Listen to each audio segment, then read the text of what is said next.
Atrever a creer que Dios en este tiempo está capacitando y formando. Son discípulos de Cristo y no creyentes de Él. Gente que está dispuesta a pasar por un proceso de formación, respetando lineamientos y principios del reino para ser discípulos del Señor. Señores, yo quiero recordarles que los reclamos del Señor no han cambiado, siguen vigentes hasta hoy. Mis amados hermanos de Puerto Rico, Iglesia Fe que Transforma. ¡Wow! ¡Qué poderoso nombre ustedes tienen allí marcado en esa maravillosa isla! Transformación, definitivamente lo que el planeta entero está solicitando, está pidiendo. Y pues agradezco a Dios primeramente nos dé este tiempo, aunque sea por distancia, pero agradecemos por la tecnología. Porque a través de la tecnología podemos conectarnos y comunicarnos y permitir que la palabra de Dios corra como río de agua viva. Para mí es un placer poder estar ahora mismo en esta maravillosa convocatoria, en el liderazgo, en el equipo de trabajo y todos aquellos que se han sumado en esa maravillosa isla. Esperando en el Señor, en algún momento Dios permita podamos estar tangiblemente, pero aún como el apóstol Pablo en medio de la distancia podemos seguir edificándonos y seguir sumando a la gran obra que Dios nos ha encomendado. Estamos ahora mismo desde la isla de Margarita, Venezuela. Venezuela, un país bastante sonado hoy a nivel político y a nivel económico, pero sin embargo estamos viviendo uno de los mejores tiempos como iglesia en la manifestación del reino de Dios. Y esta convocatoria pues que hoy nos reúne, la vamos a tener en dos partes, en dos secciones de 1 hora cada uno. Y vamos a estar afirmando algunos principios para el liderazgo y sobre todo pues cómo nosotros poder vivir en el reino de Dios en medio de las crisis que todas las naciones están viviendo.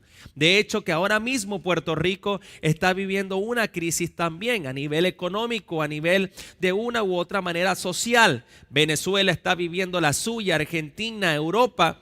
Señores, nosotros tenemos que tener una óptica profética para poder ver lo que Dios está viendo y poder nosotros avanzar. Creo que ahora mismo usted posee unas pequeñas notas. En esas notas que usted tiene ahora en la mano, simplemente es como un bosquejo para que usted tenga allí idea de las cosas que vamos a ir hablando. Pero quiero invitarle a que usted pueda tomar un lápiz, un cuaderno, de ser posible, para que cualquiera de los principios que se van a estar plasmando usted pueda anotarlo. Sin embargo, creo que este material por audio o por video también se le va a hacer llegar, así que será una bendición este tiempo, ¿ok? Quiero declarar en el nombre poderoso de Jesucristo que toda palabra que vamos a recibir a partir de ahora en esta convocatoria será palabra directamente del corazón de Dios. Por eso quiero invitarte a que puedas poner en modo avión tu teléfono, puedas concentrarte ahora mismo, puedas evitar el mayor movimiento posible, muy bien, y que podamos tener la humildad en nuestros corazones para escuchar la voz de Dios. Dios es experto en hablarnos siempre por canales donde nosotros menos esperamos. Y sin duda alguna tengo la certeza que así sucederá en esta maravillosa tarde. Así que, Señor, te damos gracias por este tiempo y quiero pedirte, amado Dios, hemos orado para que cada persona que está ahora allí recibiendo esta enseñanza y esta impartición puedan ser afirmados con una palabra retante, confrontadora y que proyecte la vida de la iglesia en medio de la comunidad donde están viviendo. En el nombre poderoso de Jesús, amén y amén. Definitivamente que cuando nosotros vamos a hablar de transformar y de transformación, hay algunos principios que nosotros tenemos que estar reforzando. De hecho, que este es uno de mis temas favoritos. Es uno de los temas en los cuales he trabajado los últimos 14 años de mi vida, de poder tener una transformación integral en la vida, no solamente mía y de la familia, sino de la congregación, de la iglesia, de las comunidades y de las ciudades de nuestras naciones. La transformación, sin duda alguna, es el primer mensaje que Juan el Bautista predicó. De hecho, ese mensaje también lo transmite Jesús. Y después de Jesús, el mensaje sigue siendo el mismo: arrepentíos, que tiene que ver con una palabra griega que seguro usted conoce, que es metanoia, y significa cambio de pensamiento, cambiar nuestra manera de pensar, cambiar nuestra manera de vivir.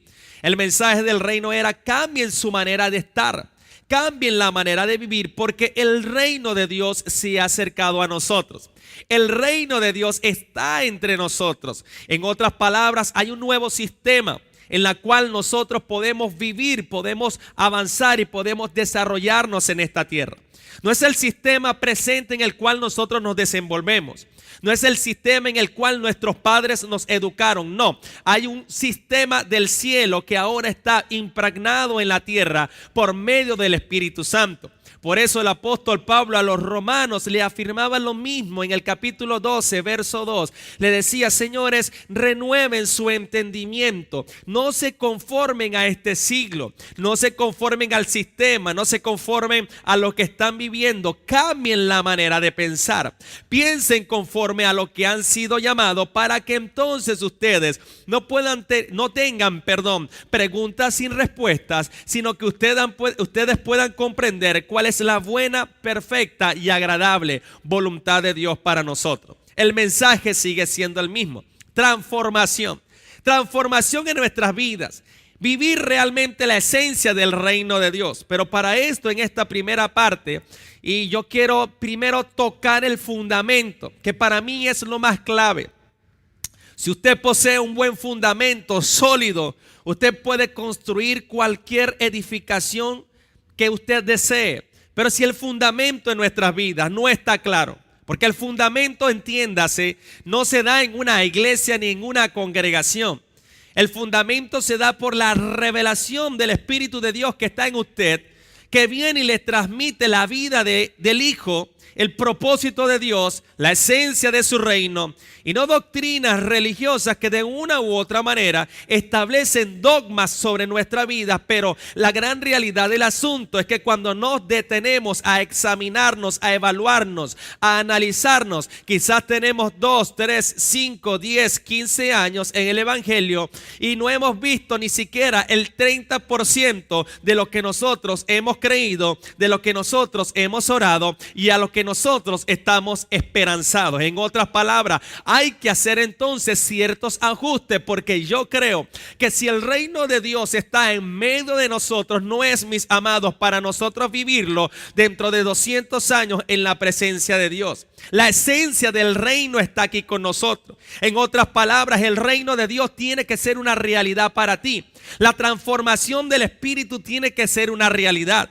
Efesios capítulo 4, los ministerios fueron dados para la edificación del cuerpo de Cristo hasta que todos lleguemos a la estatura de un varón perfecto. Por eso este evangelio al cual nosotros predicamos, que de hecho el apóstol Pablo afirma como de él, dice: mi evangelio, este evangelio es real. Este evangelio tenemos que vivirlo todos los días. No es un evangelio externo, es un evangelio interno.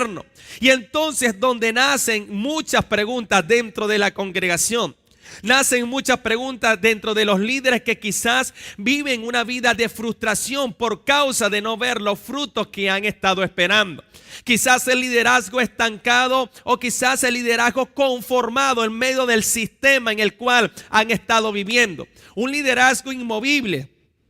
Un equipo de trabajo que de una u otra manera está allí como que cómodo y el sistema lo ha abrumado y no encuentran la manera de poder salir de ese pote, de ese envase para desarrollar el propósito de Dios. Ahora, para nosotros poder comprender bien todas estas cosas que estoy utilizando como introducción, quiero dedicar este tiempo a hablar acerca del fundamento, que para mí es lo más importante. Y el fundamento, sin duda alguna, para una transformación social, para una transformación vivencial y para la transformación de las naciones de la tierra está en la cultura. Si quiere, anótelo por allí, por favor. Cultura.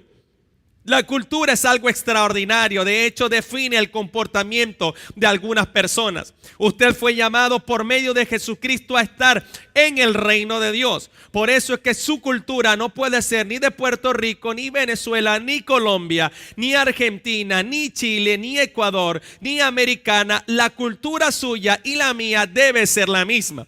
Por eso es que al nosotros hablarnos en esta maravillosa convocatoria, nos debemos de entender correctamente. ¿Por qué? Porque usted y yo se supone que andamos y vivimos en la misma cultura. Esa cultura entonces determina el comportamiento de nuestras vidas, determina el avance de la iglesia, determina lo que nosotros hemos estado desarrollando. De hecho, Mateo capítulo número 6, verso 33 dice lo siguiente: mas buscad primeramente el reino de Dios y su justicia, y todas estas cosas os serán añadidas. Señores, usted debe de tener, número uno, en claro que usted debe de abrazar en un compromiso total la cultura del reino a la cual usted ha sido invitado. Si usted trata de vivir la vida en Cristo, la vida en el reino de Dios, separado de su cultura, usted tiene que comprender que allí no va a encontrar muchos resultados y por ende tampoco frutos. Porque para usted poder manifestar la esencia del evangelio del reino, la gracia y el nuevo pacto, usted tiene que estar introducido en la cultura que lo identifica. De hecho, seguro algunos de ustedes han tenido la grandiosa oportunidad de viajar a Europa. Usted cuando camina en un país europeo, o si no ha tenido la oportunidad, usted cuando camina en esos países, inmediatamente en nuestros casos nos identifican rápidamente como extranjeros. ¿Por qué? Por nuestra manera de vestir, por nuestra manera de caminar, por nuestra manera de hablar, por nuestra manera de desenvolvernos. Por ejemplo, aquí en Venezuela existen las leyes, el gran problema es que la gente no las respeta. Usted transita en Venezuela en cualquier avenida y usted en un semáforo más bien está asustado porque aquí no se respetan los semáforos. Los semáforos marcan la luz en roja y la gente igual se come la luz. Y no hay policías, no hay nadie que detenga esto. La gente de una u otra manera, aunque la ley está plantada, la gente no la obedece. De hecho, aquellos que tienen que hacer obedecer las leyes son los primeros que dan este mal ejemplo. De igual manera, cruzar quizás por una avenida. Usted bien sabe que quizás en Puerto Rico es así. Para cruzar por una avenida usted tiene que cruzar por el rayado. Aquí cruzan por las avenidas, por el rayado, con el semáforo en verde. Aquí no respetan este tipo de normas. Ahora, cuando usted va con esta cultura y con esta manera de vida a un país europeo, donde ellos de una u otra manera caminan en una mentalidad de reino, en un reinado, entonces usted allí lleva grandes choques. Recuerdo la primera vez que fui, yo traté de cruzar la calle por un lugar fuera del rayado e inmediatamente me llamaron la atención. Me dijeron, no, es por el rayado. Y yo decía, pero ¿cuál es la diferencia? Y me decían, la diferencia es que en cada poste hay cámaras que te están grabando e inmediatamente en 2 minutos, si tú llegas a cruzar por allí, tendrás un policía pues colocándote una multa. Y así sucesivamente en diferentes áreas dentro de la nación. Claro, cuando yo empecé a caminar por primera vez en Europa, o quizás usted se da cuenta que la gente rápidamente, los que viven allí, identifican que nosotros no somos de esa comunidad. ¿Por qué? Por lo que acabo de decir. Porque nuestro estilo de vida, nuestra manera de desenvolvernos, nos está diciendo o les está diciendo que no somos de ellos. De igual manera sucede dentro del reino. Dentro del reino de Dios existe una cultura que identifica a los hijos de Dios, no a la gente religiosa que va domingo tras domingo, reunión tras reunión, año tras año, a escuchar una palabra de un pastor, de un apóstol, de un ministro, de aportar su don en algún servicio en la congregación, pero sin ver resultados en su vida. Sigue la frustración por dentro, problemas matrimoniales, problemas familiares, los hijos con los padres con los hijos. Parece que dentro de las cuatro paredes vivimos en el cielo, pero cuando salimos de nuestras cuatro paredes nos encontramos con grandes realidades que nos confrontan al nosotros no estar viviendo lo que nosotros predicamos, lo que nosotros estamos oyendo y lo que Dios nos está direccionando. Para esto es importante entonces entender la cultura, porque hay temas en este fundamento, hay temas en la Biblia que son imposibles, mis amados, de desculturalizar. Dios a través de su palabra, ¿qué está haciendo? A través de la revelación en este tiempo nos está imprimiendo, nos está incorporando día a día a una cultura de reino. Por eso el tema, escúchelo bien, de la salvación es más fácil, pero el tema del reino ya descansa sobre nuestros hombros, descansa sobre nuestro compromiso. Por eso Jesús dijo, yo no vine a arrepentirlos, sino que el mensaje es arrepentíos. Cambien su manera de pensar, cambien su manera de vivir, cambien su manera de avanzar. Allí es donde usted, mi amado, encuentra algunas cosas interesantes. Algunos de nosotros decimos, yo estoy orando para que Dios me dé fuerza. Yo estoy orando para que Dios me ayude a perdonar a mi enemigo. Pero la gran realidad del asunto es que la Escritura nos enseña que por nada de estas cosas nosotros tenemos que orar. Que tú no tienes que orar para perdonar a tu enemigo, sino que el apóstol Pablo establece una oración apostólica y dice, ustedes tienen que orar por revelación y por sabiduría en el conocimiento del Hijo. Y eso también es parte de ¿qué? Es parte de una cultura del reino de Dios, porque Dios en su reino da la orden, y la orden es amarás a tu prójimo como a ti mismo. Esta es entonces, mis amados, una determinación tomada desde nuestro interior.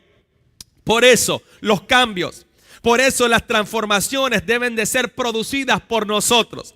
No es Dios que la produce externamente. La transformación y los cambios es responsabilidad suya y responsabilidad mía. Y allí usted puede entonces entender por qué a nosotros, la iglesia de Jesucristo, nos está llevando tanto tiempo poder comprender que el reino de Dios tiene una cultura. Así estemos en China, en Japón, en Suiza, en Holanda, el reino de Dios tiene la misma cultura. Y nosotros queremos, pero siempre nos chocamos con un frente, nos chocamos con una pared. ¿Por qué? Porque queremos hacer las cosas en nuestro camino. Queremos hacer las cosas como a nosotros nos parece en nuestra cultura y no conforme a lo que Dios ha establecido. Señores, cultura tiene que ver con culto, y de hecho creo que allí está anotado.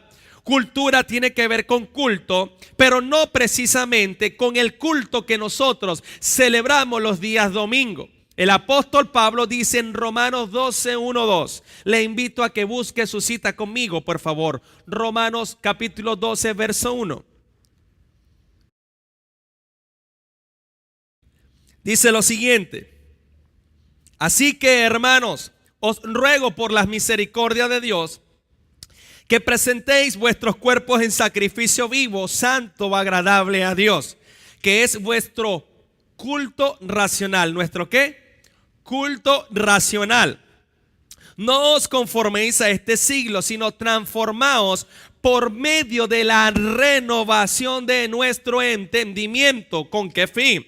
Con el fin de que puedas comprobar la buena voluntad de Dios, que es agradable y perfecta. Mis amados, el apóstol Pablo habla del único culto que existe. Óigalo bien, por favor, que es el culto racional. Racional tiene que ver con qué? Racional tiene que ver con razón. En otras palabras, el culto que le hacemos a Dios desde nuestra manera de razonar es lo que el apóstol Pablo está estableciéndole a la iglesia en Roma. Por eso el verdadero culto está en este momento y a partir de este momento en que usted y yo que recibamos la palabra del Señor y decidamos, mis amados, al irnos de este lugar, la manera en que nosotros vamos a razonar, la manera en que vamos a entender lo que se nos está diciendo para nosotros poder llevar nuestro culto a Dios. Óigalo bien, Pablo entonces está comprendiendo completamente el lugar donde está, dentro de una cultura. Y usted, por favor, no puede olvidar que el apóstol Pablo estuvo en el cielo y Dios le habló acerca de la iglesia. Y Dios le habló acerca de lo que era el culto. El apóstol Pablo dice que debemos renovarnos entonces en el espíritu de nuestro entendimiento, que es nuestro culto racional. Mira qué interesante. Esto establece algo poderoso. ¿Y qué es? Que mi culto a Dios, su culto a Dios es la manera, óigalo bien, lo que es culto, es la manera en la que yo razono cuando oigo una palabra de Dios. Recuerde que estamos hablando fundamento para poder exponer algo los próximos minutos, ¿ok? Culto tiene que ver con la manera en la cual yo razono cuando oigo una palabra de Dios. En otras palabras, o mejor dicho, algunas preguntas para hacernos, buenas preguntas. ¿Qué hago con lo que oigo? ¿Qué usted hace con lo que imparte? O usted es el típico líder o persona dentro de la congregación que el domingo cualquier reunión se levanta y le dice al pastor, al líder: wow, qué poderosa palabra, tremenda palabra. Pero usted se va y sigue siendo el mismo. ¿Qué culto tú le brindas como ministro del Señor al Padre? ¿Qué culto? ¿Cuál es tu manera de razonar? ¿Será que nosotros hemos entendido mal lo que es culto y hemos pensado que culto es reunirnos un domingo a cantar coritos, cantar canciones, saltar y celebrar? ¿Será que eso es culto? Si es culto, entonces ¿para qué nos sirve esto? Señores, entiéndame, si nosotros pudiéramos comprender este punto, yo le pudiera asegurar que se terminaría en gran parte de todos nuestros problemas. Nosotros al expresarnos decimos que vamos al culto. Esta semana vamos al culto, la próxima semana hay culto, el viernes habrá culto, este domingo tenemos una gran celebración en el culto, creyendo, mis amados, que culto es reunirnos a cantar canciones, creyendo que culto es reunirnos a saltar, creyendo que culto es reunirnos a escuchar a un predicador. Señores, nosotros hemos visto siempre esta palabra culto como adoración. Este hombre le rinde culto a ceremonias, ritos, a Dios, a los santos, etcétera. Pero óigame bien, por favor, el adjetivo literalmente, como está escrito en la palabra, el término culto permite nombrar a quien es dotado de los conocimientos que provienen de la instrucción o de la cultura. De allí entonces nosotros, usando la correcta palabra en este pasaje de Romanos capítulo 1 verso 1, es como si dijera: ese hombre es muy culto porque toda su vida ha leído. Me doy a explicar. Pablo lo que está diciendo es: el culto es tu forma de razonar, la forma en la que tú estás interpretando lo que Dios te está dando ahora para la temporada en que estás viviendo, en el lugar donde Dios te ha colocado y en la nación donde tú te desarrollas. Por eso esto es tan importante poderlo entender en el punto de lo que es culto, porque culto, como es tu manera de razonar, tiene que ver con cultura. Por eso es que si tú no estás dentro de la cultura del reino de Dios, es imposible que tú puedas tener un razonamiento correcto. Por eso el mensaje del evangelio del reino sigue siendo el mismo hasta hoy. Arrepentidos, cambia la manera de ver, cambia la manera de pensar para que puedan entonces comprender dentro de la cultura en la cual usted ha sido introducido cómo usted debe de andar y desarrollarse conforme al propósito de Dios en esta tierra. Nosotros, mis amados, la gran realidad del asunto es que si somos bastante sinceros, somos una cosa toda rara. ¿Sabe por qué? Porque primero nos metieron en la iglesia. Mira qué interesante lo que le voy a decir. Primero nos metieron en la iglesia y ahora dentro de la iglesia nos quieren meter al reino. Cuando la cosa es al revés. La cosa desde el comienzo es al revés. ¿Por qué? Porque primero tú tienes que entrar al reino de Dios.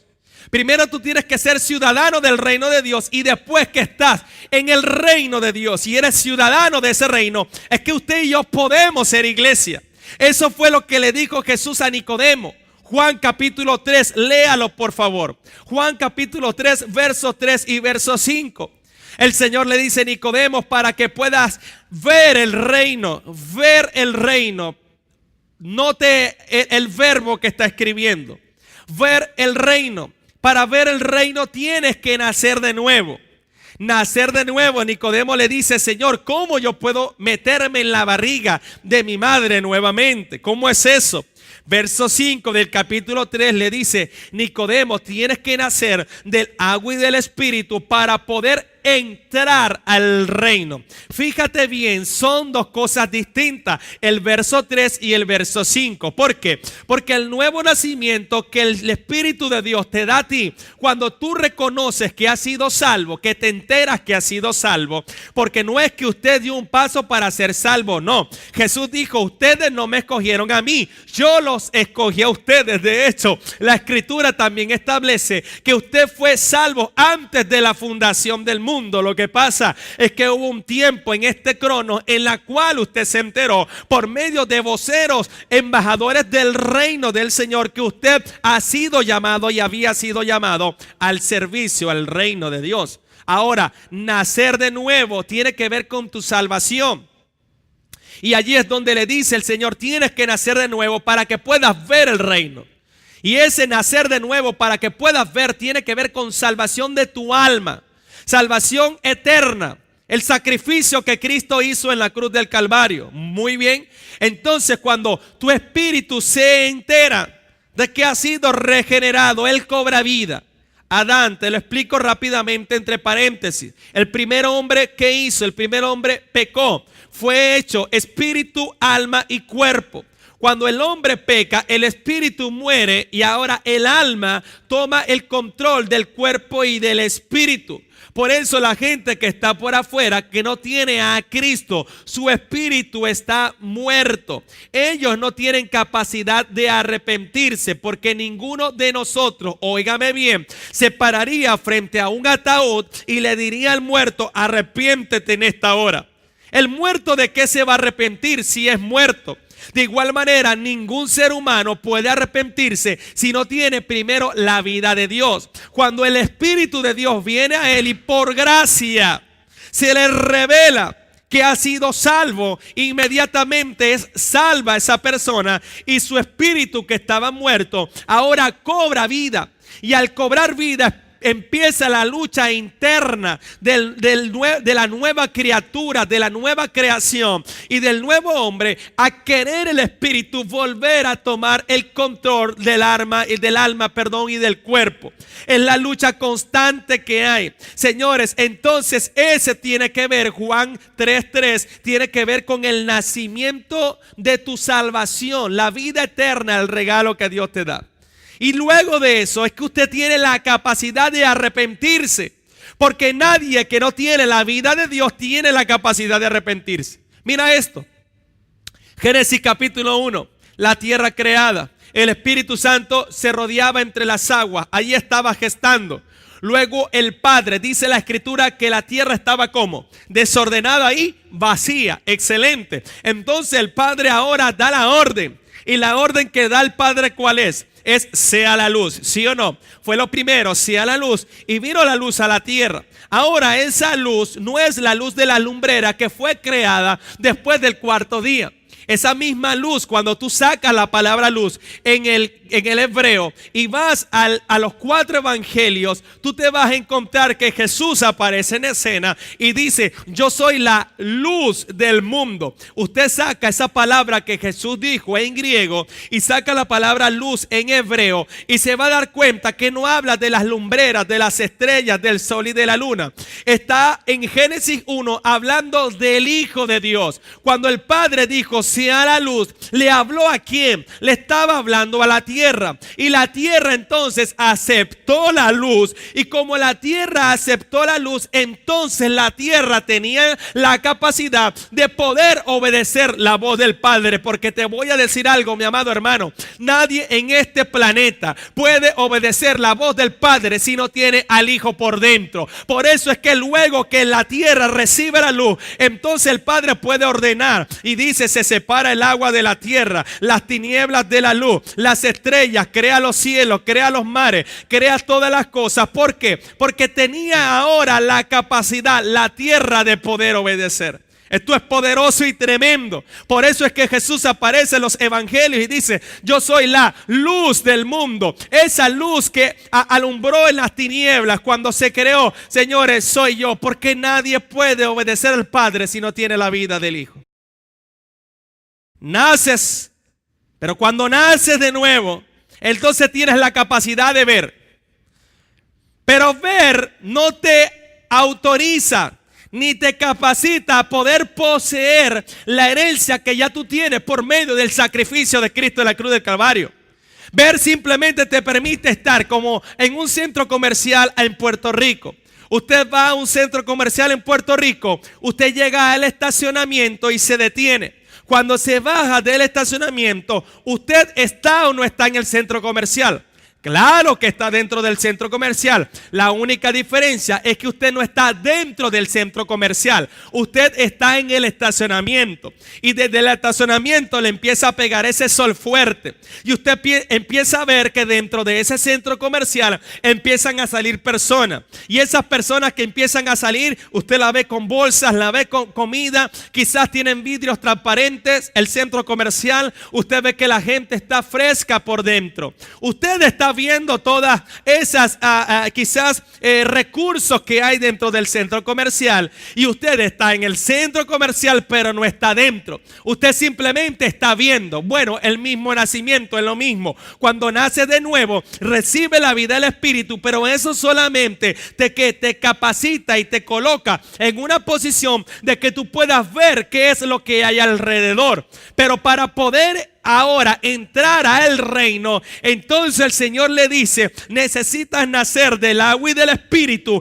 que tiene que ver nacer en la revelación de la aplicación de la palabra que Dios te está alumbrando, para que todo lo que tú estás oyendo sea una realidad en tu vida. Para que sea una verdad, para que esta cultura entonces empiece a menguar el viejo hombre, que es lo que el apóstol Pablo habla, el nacer en el nuevo hombre, una nueva cultura, una nueva naturaleza divina, y eso a usted lo capacita y lo coloca en la posición de poder entrar en el reino por causa de la aplicación de la palabra y poder obtener todos los recursos que el Padre ya nos ha dejado para esta tierra. Esa es la diferencia entre una cosa y otra. Y esto es fundamento, es importante comprenderlo. Porque muchos de nosotros nos hemos preguntado: ¿y por qué a mí no me funcionan las cosas? ¿Y por qué a mi hermano sí? ¿Por qué a mi hermano no? ¿Y por qué será que a mí nada me funciona? Que muchos de nosotros simplemente estamos viendo el reino, que tiene que ver con el nuevo nacimiento, que fuimos salvos de la salvación eterna. Pero para nacer del agua del Espíritu no es salvación eterna, es que tú puedas ser un miembro activo dentro del cuerpo de Dios, fructífero. Que el Señor pueda ir a su árbol y pueda encontrar frutos, no pajas, hojas secas que no han producido nada conforme al propósito. Esto es clave, esto es poderoso, porque por eso te estoy diciendo este fundamento. ¿Qué es lo que nosotros nos encontramos hoy en día? Que cualquier persona que se convierte a Cristo, lo primero que hacemos es tratar de meterlos a la iglesia. Y lo metemos a la iglesia. Y ahí está en la iglesia, en los cultos dominicales, en las reuniones que tenemos que realizar. Pero la gran realidad del asunto es que esta gente necesita una transformación, como bien lo dice el título y el nombre de su poderoso ministerio. Y esa transformación tiene que ver con una cultura que constantemente tiene que irse renovando para que luego ellos puedan ser iglesia. Allí es donde nosotros, usted y yo, nos retamos. Porque muchas veces a la misma gente que está llegando, nosotros no le estamos siendo ejemplo de una cultura distinta en la cual nosotros nos estamos moviendo. De hecho, mis amados, si me permite por el Espíritu ministrar algunas cosas interesantes que está usted viviendo ahora y que puedo ver, permítame que el Espíritu Santo le alumbre esto. Muchas veces nosotros en nuestros trabajos, en nuestras casas, en la comodidad donde nosotros estamos, ni siquiera hemos alumbrado la luz que tenemos que alumbrar. Ni nuestros vecinos, ni nuestros compañeros de trabajo, ni los compañeros de la universidad. Nadie realmente conoce que nosotros somos hijos y miembros del reino. ¿Y por qué muchos no conocen esto? No lo conocen, señores, no porque usted no le haya hablado, porque la gente realmente ha escuchado mucho acerca de Dios. Lo que pasa es que la gente ya hoy no cree lo que le dicen. ¿Por qué? Porque aquellos que son voceros y transmiten la palabra, la gran realidad del asunto es que dentro de la cultura que están viviendo, esa cultura no los identifica conforme a lo que están diciendo. En otras palabras, lo que están viviendo está totalmente divorciado de lo que ellos están haciendo. Y esto es poderoso, porque usted nunca va a poder ser iglesia verdaderamente, lo que ese término significa, porque la palabra iglesia, óigalo bien, solamente 2 veces aparece en todas las escrituras, pero la palabra reino aparece más de 90 veces. Entonces es importante nosotros poderlos comprender, porque a veces el concepto que tenemos de iglesia no es el concepto real. Iglesia viene de la palabra eclesía, que era muy bien conocida, y estamos en fundamento, era muy bien conocida dentro de Roma. Estoy reforzando su conocimiento. En Roma existía la eclesía romana. La eclesía romana consistía en poder tomar el poder de una nación. Tenían 2 eclesías. La eclesía que era por sumersión, ellos agarraban a los niños, familias, y las enviaban desde pequeños. ¿A dónde? A las naciones.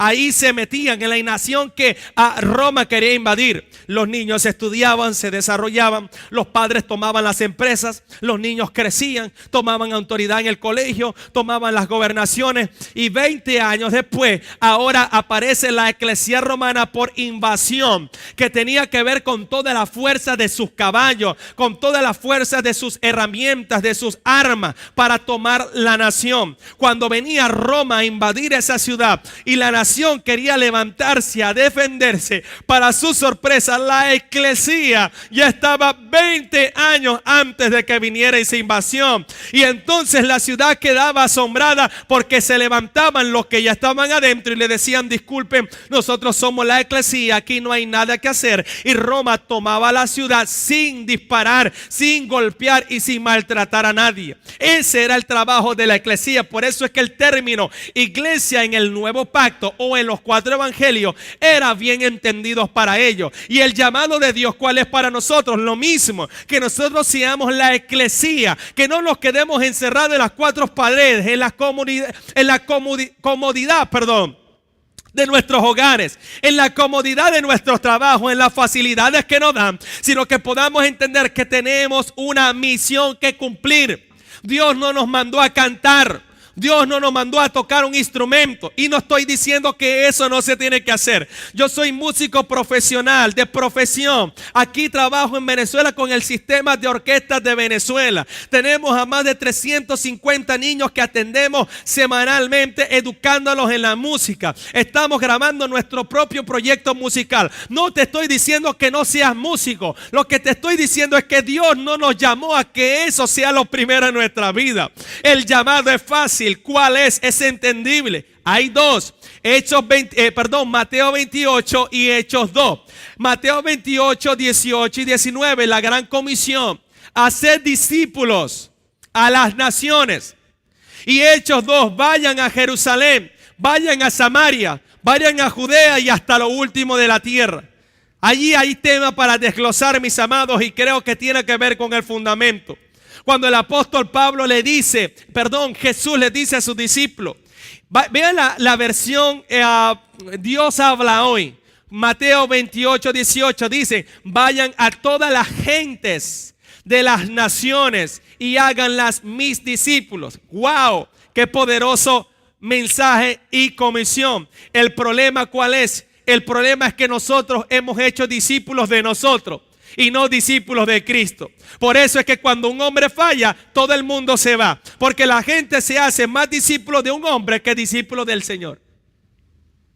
Y el llamado no es nosotros ser discípulos de un hombre. El llamado es ir y hacer discípulos a la gente. Lea la cita en Dios habla hoy. A las gentes de todas las naciones, hacedlas discípulos, hacedlas mis discípulos, dice el Señor.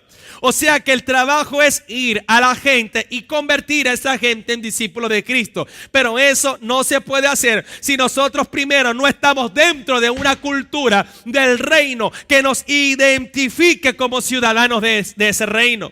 Porque usted jamás va a seguir a alguien, mis amados, que no le inspire algo en su vida.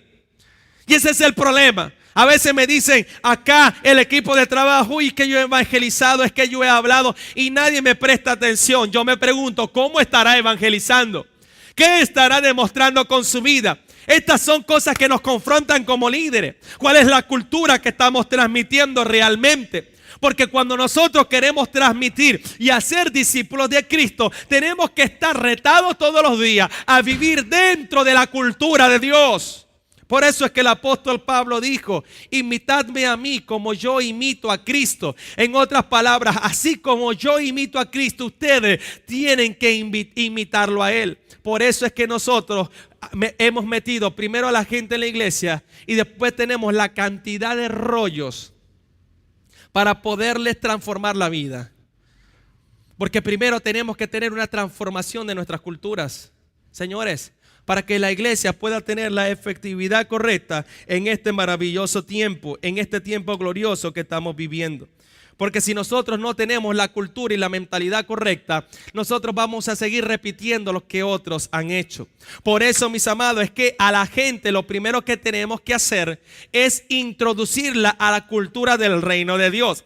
Y allí es donde usted y yo somos retados. ¿Para qué? Para que después de allí, entonces la gente pueda ser iglesia. La eclesía del Señor, penetrando un sistema con una cultura totalmente diferente a la que hay en nuestras naciones, con una cultura totalmente distinta a la que hay en nuestras comunidades, una cultura totalmente distinta a los que nos están quizás presionando. Señores, ¿cómo hacen cultos los miembros de Dios? No los creyentes ni los hermanitos que van a la iglesia, no, los hijos de Dios hacen culto al Señor en la manera como razona, en la manera como estudian y en la manera como aplican en su vida la palabra impartida del Espíritu de Dios. De esa manera usted hace culto, porque usted puede estar en todas las reuniones y nunca venir al culto. Nunca estar en el culto. Señores, te voy a decir algo más. Los evangelios no están para ser predicados a los inconversos. Lo voy a volver a repetir. Los 4 evangelios no están para predicárselos a los inconversos, sino que los evangelios están para echarle fundamento a la iglesia. Por eso es que cuando Jesús dijo: yo edificaré mi iglesia, Él estuvo 3 años y medio enseñando cómo se edifica la iglesia. Y uno de los grandes problemas que nosotros tenemos en cuanto a lo que es edificar la iglesia dentro de la cultura del reino es el tema de la fe, que tiene que ver con el fundamento. Señores, la gente es fácilmente conmovida en la fe. Tenemos una generación débil en la fe. Hoy las personas se enfrentan a situaciones difíciles en sus vidas e inmediatamente están dudando si es Dios o no es Dios lo que están viviendo. Si Dios estará en el asunto. Y las personas dicen: ¿por qué esto me está pasando a mí?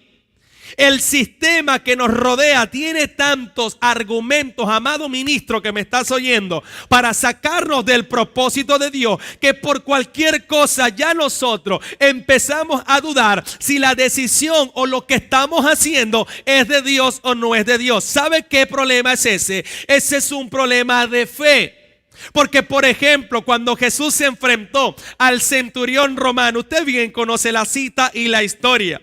El centurión le dice a Jesús: di la palabra, maestro, porque si yo, que soy hombre de autoridad, digo a este vaya y va, y digo al otro ven y viene, si solamente tú dices la palabra, mi siervo será sano. Nota bien, concéntrate, no te distraiga. Oye bien, Jesús dijo una de las expresiones más profundas en las Escrituras: no he hallado tanta fe en Israel como la que tiene este cinturón romano. ¡Qué ironía! Lo que Jesús estaba diciendo era: a donde se suponen que estudian el Torá, a donde se suponen que estudian el Pentateuco, los profetas y Moisés, a donde se suponen que están los eruditos, a donde se supone que están hoy en día los evangélicos, a donde se supone que están ese poco de gente que salta, que canta y que brinca, a donde se supone que está la gente que celebra la presencia del Señor, a donde se supone que están los que deberían de ser ejemplo al mundo, no tienen esta fe. ¡Wow! No tienen esta fe. ¿Y por qué no tienen esta fe? Aquí va esta perla de oro para ti. Porque la fe del centurión romano no era una fe basada en una doctrina bíblica, sino que era una fe basada en su cultura, una cultura de autoridad. La de nosotros es una fe bíblica, un fundamento bíblico. Entienda esto. Mira lo que es culto. Era la forma en que el centurión romano racionalizó el hecho presente. Por eso te pregunto a ti, amado ministro, en esa preciosa y poderosa isla, ¿en qué cultura está basada tu fe? Porque hoy en día aún nosotros los que confesamos seguir a Cristo en el reino vivimos una vida sensorial, de los 5 sentidos, no una vida del espíritu. ¿Por qué? Porque las cosas de nuestra vida las determina los sentidos, no la vida del espíritu. Principio, por favor, oiga esto: usted no necesita ser creyente evangélico, ni católico, ni testigo de Jehová para tener fe y que la gente venga y que Dios te aplauda. Usted y yo lo que necesitamos, que es, ministro de Dios que estás oyendo y que diste este paso para recibir esta conferencia, necesitamos engendrar una cultura del reino de Dios. Aquí tenemos para trabajar los próximos 15 y 20 años solamente en este mensaje, para que tu fe esté fundamentada en el lugar correcto, no en repeticiones vanas y en declaraciones que usted mismo ni cree. Mire qué increíble. Nosotros vamos a orar por los enfermos. Oramos por los enfermos y en muchos casos usted bien sabe que ni nosotros creemos lo que estamos orando. Seamos sinceros acá en esta reunión. Por favor, quitémonos nuestros trajes de sacerdotes y de reyes y hablemos con la sinceridad y transparencia de nuestros corazones. A veces nosotros vamos a orar por el hermano que está en el hospital. Y entramos, Padre, y le damos una palabra de ánimo. Y vamos siempre acompañados. Ten fe, Dios va a hacer una obra en ti. Oramos, declaramos sanidad sobre tu vida. En el nombre de Jesús, amén. Cuando salimos del hospital, le decimos al compañero: yo creo que se muere hoy. Porque ni nosotros mismos estamos creyendo lo que estamos orando. Así sucede en nuestra vida. Por eso es que muchas de nuestras oraciones son vanas, repeticiones religiosas, que no producen poder y transformación en la vida de la persona, familia, comunidad y nación. Porque no hay una convicción que te lleve a vivir una realidad de la vida del Espíritu para poder avanzar en algo que es real. Señores, Dios habita en la eternidad y en esa eternidad no hay pasado, no hay futuro. Es un eterno presente. Eternidad es no habitar en el tiempo. Eternidad significa no tengo mente de tiempo, no tengo reloj, no tengo calendario, no me levanto, no me acuesto, no vivo, no envejezco. Entonces, ¿por qué Dios? Y aquí este tema viene ya para la segunda parte. ¿Por qué Dios, que estuve hablándote de un fundamento ahora, por qué Dios eligió una cultura? y un tiempo para que la Biblia fuese escrita. ¿Por qué Dios no eligió este tiempo para escribir la Biblia? Señores, usted bien sabe lo que es un electrocardiograma. Un electrocardiograma es un examen al corazón, donde te colocan ciertos parches en las cámaras del corazón derecho y las cámaras del corazón izquierdo. Cuando usted va al cardiólogo a una emergencia, le colocan esos parches para hacerle un electrocardiograma. Por lo menos así se llama acá.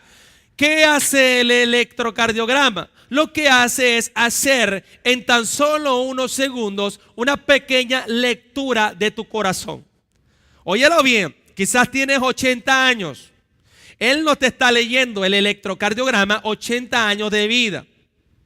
Él simplemente te está leyendo unos segundos de tu corazón que son suficientes para determinar si hay alguna enfermedad o algún riesgo de peligro en tu salud. Esos segundos son suficientes para determinar el propósito de por qué tu corazón no está latiendo correctamente o está latiendo correctamente. ¿Sabe lo que Dios hizo? Lo que Dios hizo fue dejarse hacer un electrocardiograma. Dios dejó hacerse un electrocardiograma de 1500 años de historia en la que se escribió la Biblia. En su eternidad se dejó hacer y colocar un paréntesis. Un electrocardiograma de 1500 años simplemente para que usted y yo sepamos por qué late el corazón de Dios. Y el corazón de Dios late por su creación y su propósito eterno, que siempre ha existido en el pacto eterno que ha hecho con su pueblo.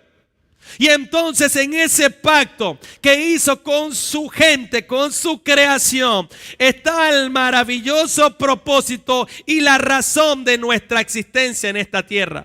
Por eso es que nosotros tenemos que comprender por qué Dios se dejó hacer un paréntesis de 1500 años para escribir la Biblia. Señores, si no hay razón para esto, entonces todo lo que estamos haciendo es una improvisación.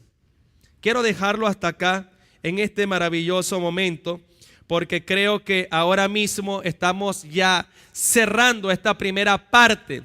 Quizás mañana mañana tendremos la segunda parte de toda esta breve introducción.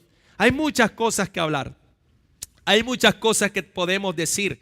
De hecho, al final de estas dos convocatorias vamos a tener una llamada en vivo para que usted vaya anotando algunas preguntas, algunas sugerencias. También habrá un correo electrónico porque quizás son muchas las preguntas, pero algún correo donde se puedan responder y podamos seguir avanzando en la afirmación de esta palabra. Esta introducción es para dejarnos claro la importancia de lo que es una cultura. Y sin duda alguna, creo que esta segunda parte enfocada al liderazgo tiene que ser de igual manera en la misma línea. Porque tenemos que comprender lo que es cultura. Tenemos que hacer un cuadro, un balance comparativo para nosotros poder tener claro dónde estamos y hacia dónde vamos. Así que mis amados hermanos, reciban un gran abrazo. Bendecidos sean siempre y en todo, gracia y paz, que el favor de Dios y que esta palabra siga alumbrando su vida poderosamente. Bendecidos. Amén.